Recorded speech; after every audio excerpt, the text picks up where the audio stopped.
And of course, Madeline had personal experience fleeing the Nazis in Czechoslovakia as a baby, returning after the war, fleeing the communists as a young girl. Now that brings me to one more form of resilience that's been on my mind over the last year, democratic resilience. In 1787, after the Constitutional Convention in Philadelphia, Benjamin Franklin, who, by the way, received an honorary degree from Yale, was asked by a woman in the street outside Independence Hall, "Well, doctor, what have we got, a republic or a monarchy?" And Franklin answered, "A republic, if you can keep it." Right now, we're living through a full-fledged crisis in our democracy. Now, there are not tanks in the streets, but what's happening right now goes to the heart of who we are as a nation. And I say this not as a Democrat who lost an election, but as an American afraid of losing a country. There are certain things that are so essential they should transcend politics.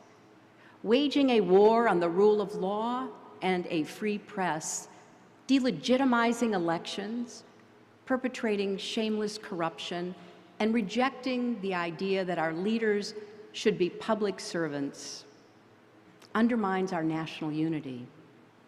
And attacking truth and reason, evidence and facts should alarm us all.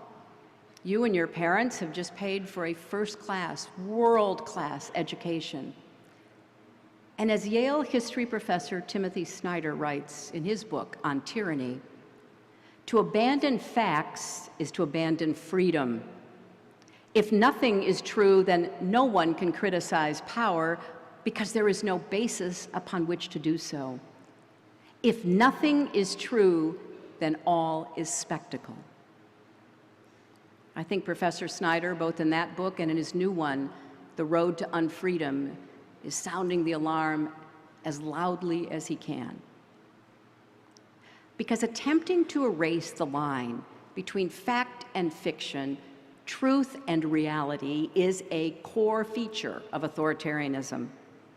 The goal is to make us question logic and reason and to sow mistrust toward exactly the people we need to rely on: our leaders, the press, experts who seek to guide public policy based on evidence, even ourselves.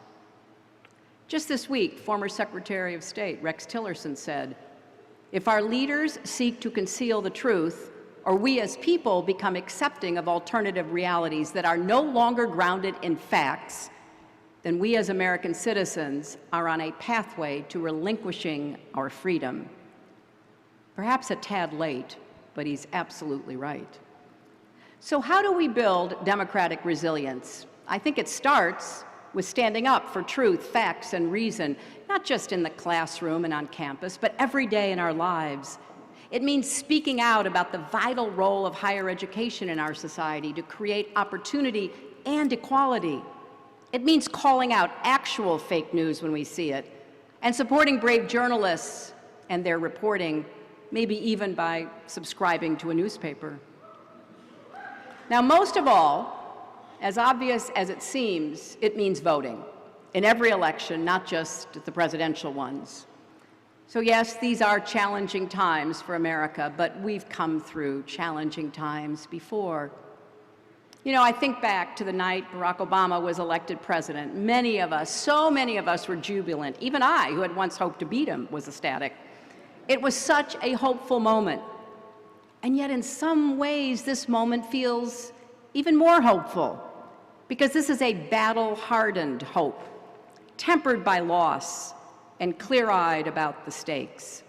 We are standing up to policies that hurt people. We are standing up for all people being treated with dignity. We are doing the work to translate those feelings into action.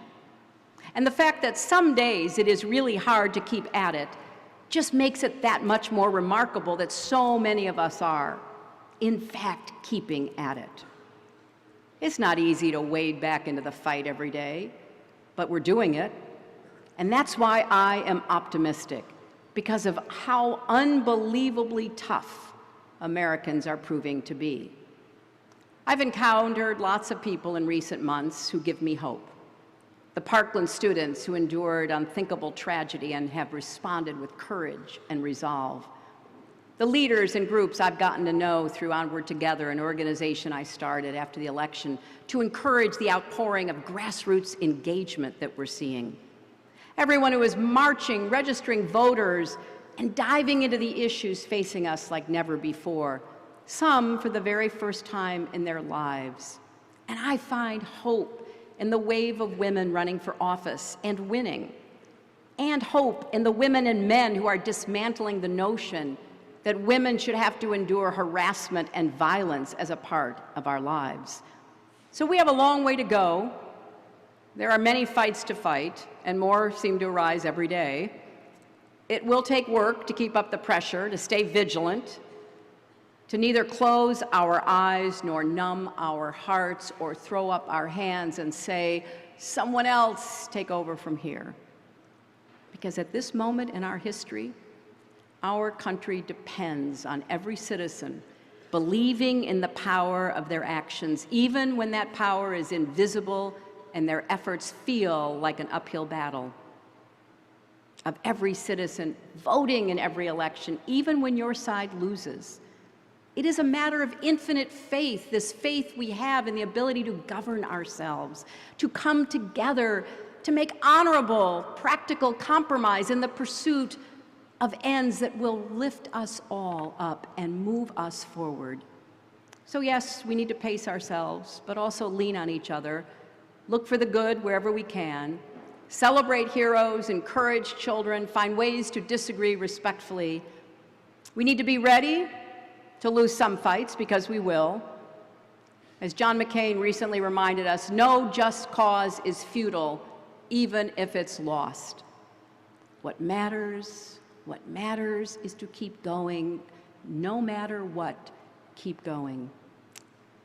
The Yale you're graduating from is very different from the Yale I graduated from. It's different even from the Yale that welcomed you 4 years ago. 4 years ago, not one of Yale's colleges was named after a woman. Today, students are carrying on the legacy of a trailblazing LGBT civil rights activist at Pauli Murray College and celebrating one of Yale's own hidden figures at Grace Hopper College, named after the naval officer who happened to be one of the first computer programmers in America.